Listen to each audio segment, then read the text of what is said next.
प्रिय मित्रों नमस्कार। मैं फुर्सत अली आपके अपने YouTube चैनल फुर्सत क्लासेस में हार्दिक स्वागत करता हूं। मित्रों, गीता मितम नामक पाठ का 8वां श्लोक भूलवश मैं आप लोगों को नहीं पढ़ा पाया था। आइए हम सभी लोग 8वें श्लोक को पढ़ करके इस गीता मितम नामक पाठ के समापन करते हैं। देखिए लिखा है, मत कर्म कृन मत परमो मद भक्तः संग वर्जितः निर्वैरः सर्वभूतेषु यह स मामेति पांडवा। मित्रों देखिए लिखा है, मत कर्म कृत, इसका अर्थ है मेरे लिए कर्म करने वाला, मेरे लिए कर्म करने वाला। फिर आगे देखिए लिखा है, मत परम, अर्थात मुझे ही सबसे बड़ा मानने वाला। मद भक्त, मेरा भक्त। संगवर्जित, आसक्ति रहित।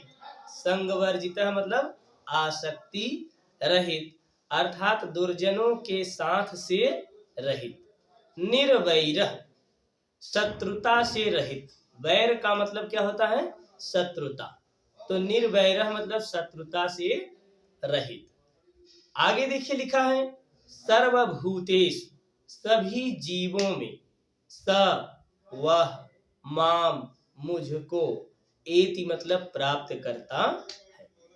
आइए हम लोग इसका संदर्भ सबसे पहले जानने का प्रयास करते हैं कि प्रस्तुत श्लोक हमारी पाठ्य पुस्तक संस्कृत पद्य प्यूषम में वर्णित, प्रस्तुत श्लोक हमारे पाठ्य पुस्तक संस्कृत पद्य प्यूषम में वर्णित गीतामृतम नामक पाठ से उद्धृत है। यह आपका क्या बन गया? संदर्भ बन गया। अब आइए इसका हम लोग प्रसंग थोड़ा पढ़ लेते हैं कि प्रस्तुत श्लोक में भगवान श्री कृष्ण जी द्वारा अर्जुन को मोक्ष प्राप्ति का उपाय बतलाया गया है कि क्या किया जाए, ऐसा कौन सा उपाय है जिससे जीव मोक्ष की प्राप्ति कर सके। यह आप संदर्भ लिखेंगे, फिर प्रसंग लिखेंगे, तत्पश्चात आप क्या करेंगे?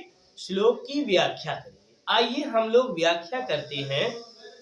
आप इतना लिखेंगे कि भगवान प्रस्तुत श्लोक में भगवान श्री कृष्ण अर्जुन से कहते हैं, दूसरी लाइन के अंतिम में देखिए लिखा है पांडवा। पांडवा माने हे पांडुपुत्र अर्थात अर्जुन। अब देखिए आगे क्या लिखा है कि मत कर्म कृत, जो मेरे लिए कर्म करने वाला, जो मेरे लिए कर्म करने वाला। मत परमो, मुझे ही सबसे परम मानने वाला, मुझे ही सबसे बड़ा मानने वाला है ना। मद भक्तः, मद भक्तः माने मेरा भक्त, मेरा भक्त। संगवर्जितः अर्थात आसक्ति से रहित, आसक्ति से रहित। और निर्वैरः, निर्वैरः माने, निर्वैर का मतलब होता है शत्रुता से रहित। तथा, ध्यान दीजिएगा, निर्वैर मतलब शत्रुता से रहित, दुश्मनी से रहित, अर्थात वैर न करने वाला। और आगे क्या लिखे? सर्वभूतेषु, सभी प्राणियों में।